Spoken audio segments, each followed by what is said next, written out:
नमस्कार। रिपोर्ट राजस्थान में आप सभी का स्वागत है। आपके साथ मैं हूं कुलदीप। बुलेटिन की शुरुआत करते हैं बड़ी खबरों के साथ। जयपुर के हरमाड़ा हादसे की गाज आखिरकार ट्रैफिक पुलिस पर गिर गई है।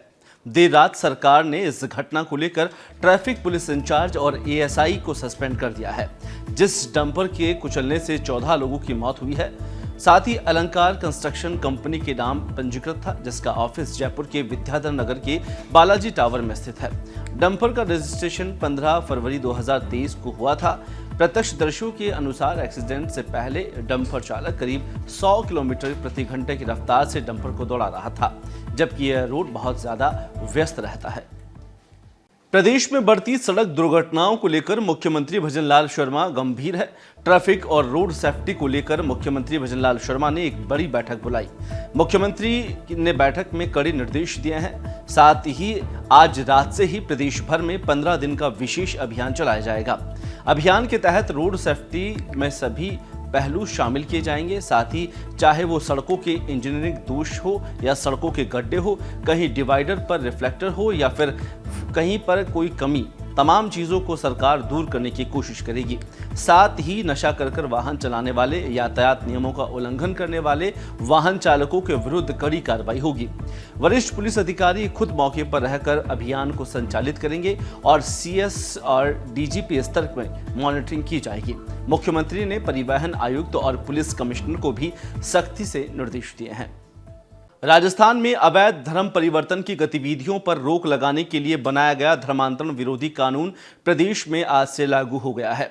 गृह विभाग ने इसकी अधिसूचना जारी कर दिया है और गृह विभाग की अधिसूचना में स्पष्ट कहा गया है कि राज्य में कुछ संस्थाओं या व्यक्तियों द्वारा प्रलोभन या कट्टरपूर्ण साधनों या धोखे से धर्म परिवर्तन कराने की घटनाओं पर रोकथाम के उद्देश्य से ये अधिनियम बनाया गया है।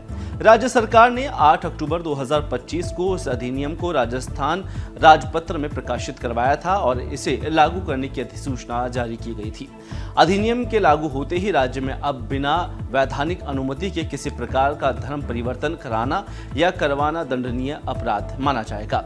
गृह विभाग की ओर से सभी कलेक्टर और एसपी को निर्देश दिया गया है कि वे अपने स्तर पर अधिनियम के पालन के लिए आवश्यक तैयारी और जन जागरूकता सुनिश्चित करें। धूल का गुबार, हवा को चीरते हुए T-19 भीष्म टैंकों की दहाड़ और शोर के बीच आसमान से राफेल की गड़गड़ाहट। यह कोई हॉलीवुड फिल्म का सीन नहीं है, यह बल्कि भारत की पश्चिमी इलाके की अंतर्राष्ट्रीय सीमा के पास चल रही भारतीय सेना का सबसे बड़ा शक्ति प्रदर्शन है। ऑपरेशन त्रिशूल संदर्भ कमांडर की सुदर्शन चक्र कोर के तहत शाहबाज डिवीजन के हजारों गैलेट सैनिक इस युद्धाभ्यास में सबसे आक्रामक चरण अभ्यास मरुज्वाला को अंजाम दे रहे हैं, जो राजस्थान के जैसलमेर से लगती पाकिस्तान सीमा से एक बड़े भूभाग पर जारी है। आसमान में ड्रोन ने निगरानी करते हुए सैनिकों को दुश्मन के ठिकानों की जानकारी दी और सैनिकों ने बिना एक पल गवाए आधुनिक हथियारों के साथ दुश्मन को नष्ट कर दिया। ड्रोन आज के युद्ध की आवश्यकता बन गया है। पाकिस्तान द्वारा ड्रोन अटैक के बाद ड्रोन हमलों की आशंका को देखते हुए आधुनिक ड्रोन की महत्ता बढ़ाई गई है। राजस्थान की इंटरनेशनल पुष्कर फेयर 2025 में मूछ प्रतियोगिता में दर्शकों का दिल जीत लिया। राजस्थान की परंपरा और गौरव को समर्पित यह आयोजन 33 प्रतिभागियों ने भाग लिया। प्रतिभागियों में मारवाड़ और मेवाड़ के अलावा राज्य के विभिन्न जिलों में प्रतिभागियों ने अपनी अनोखी मूछों का प्रदर्शन किया। इस दौरान कई प्रतिभागियों की 3 फीट तो कहीं 6 फीट मूछें रही, वहीं 10 फीट तक मूछें भी देखने को मिली। प्रतिभागियों में bank, railway, nursing, police, teacher और पीटीआई अधिकारी समेत कई पेशेवर लोग शामिल हुए। सभी ने मंच पर अपनी मूछों के अलग अलग स्टाइल में दिखावे किए और राजस्थान की रॉयल परंपरा को जीवित कर दिया। दर्शकों ने हर प्रतिभागी का जोश और आत्मविश्वास से स्वागत किया। राजस्थान के संस्कृति को रिप्रेजेंटेटिव करता है। राजस्थान की संस्कृति जो डोलामारू से शुरू होती है, जिसमें दाढ़ी मूछों का जिक्र होता है, उससे लेकर अभी यहाँ पर जितने भी देखेंगे उन्होंने दाढ़ी मूछें बना रखी है। यहाँ पर राजस्थान से ही नहीं, राजस्थान के हर कोने से आए हुए हैं। उसके अलावा दिल्ली से, हरियाणा से और अन्य राज्यों से भी इस फेयर में आते हैं और अपनी भारतीय संस्कृति को प्रदर्शित करते हैं। यहाँ का नज़ारा कुछ अलग ही था और बहुत सारा ढेर सारा प्यार मिला। हिंदुस्तानियों से और बाहर के विदेशी जो सैलानी आ रहे हैं उनसे बड़ा प्यार मिला। लग रहा है कि पता नहीं कहाँ पे आ गए। मुच्छर और बियर्ड है, इसको हम ना हिंदुस्तान से ले जाके विदेशों तक फैलाना चाहते हैं। हमारी संस्कृति आगे बढ़ रही है, बड़ा अच्छा लग रहा है और बड़ा प्यार मिल रहा है।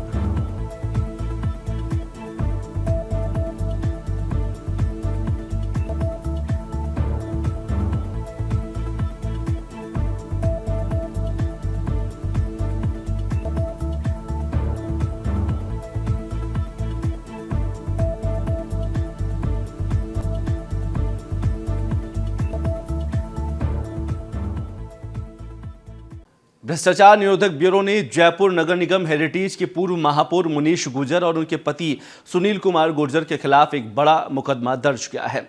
एसीबी ने यह कार्रवाई करीब 2 साल की लंबी जांच के बाद की है, जहां पर एसीबी की जांच में सामने आया है कि मुनीश गुर्जर ने अपने महापौर कार्यकाल में सिर्फ 33 महीनों में अपनी कमाई से कहीं ज्यादा संपत्ति जमा कर ली। इस दौरान मुनीश और उनके पति की कुल वास्तविक आय लगभग 50 लाख रुपए थी, लेकिन इस दौरान उन्होंने 2 करोड़ 9 लाख रुपए की संपत्ति बना ली है। इसे वैध आय से 315% अधिक माना जा रहा है। एसीबी को कुल 1.59 करोड़ रुपए की आय से अधिक संपत्ति मिली है। एसीबी ने आय से अधिक संपत्ति का यह मामला मुनीश गुर्जर के साथ उनके पति के खिलाफ दर्ज किया है। राजस्थान में एक बार फिर मौसम ने करवट ली है। उदयपुर, जोधपुर, पाली और भीलवाड़ा में हुई बारिश ने तापमान में गिरावट दर्ज की है, जिसमें ठंडक का असर बढ़ गया है। वहीं कुछ जिलों में दिन के समय तापमान बढ़ने से हल्की गर्मी भी महसूस होने लगी है। मौसम विभाग ने आज राज्य के कई जिलों में बारिश को लेकर येलो अलर्ट जारी किया है। पश्चिमी विक्षोभ के प्रभाव से अगले 2 दिन तक कई संभागों में मेघ गर्जना के साथ तेज हवाओं के साथ बारिश हो सकती है। जयपुर में सुबह तो हल्की फुहारों का दौर शुरू हुआ। मौसम विभाग का कहना है कि 5 नवंबर तक बारिश का ये दौर जारी रह सकता है।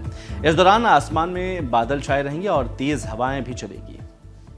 बानसूर विधानसभा क्षेत्र के नारायणपुर थाना पुलिस ने अवैध शराब के खिलाफ चल रहे अभियान के तहत बड़ी कार्रवाई को अंजाम दिया है। पुलिस ने एक व्यक्ति को गिरफ्तार कर उसके कब्जे से 48 पब्बे बरामद किए हैं और यह कार्रवाई आईजी जयपुर रेंज के निर्देश और कोटपुतली बहरोड एसपी देवेंद्र कुमार बिश्नोई की मॉनिटरिंग में की गई है। पुलिस अधीक्षक के आदेश पर थाने में एक विशेष टीम गठित की गई थी। टीम को मुखबिर की सूचना मिली कि बालाजी होटल के सामने एक खाली खेत में व्यक्ति शराब बेचने के लिए बैठा है। सूचना के आधार पर पुलिस टीम मौके पर पहुंची और आरोपी ओमकार यादव को गिरफ्तार कर लिया।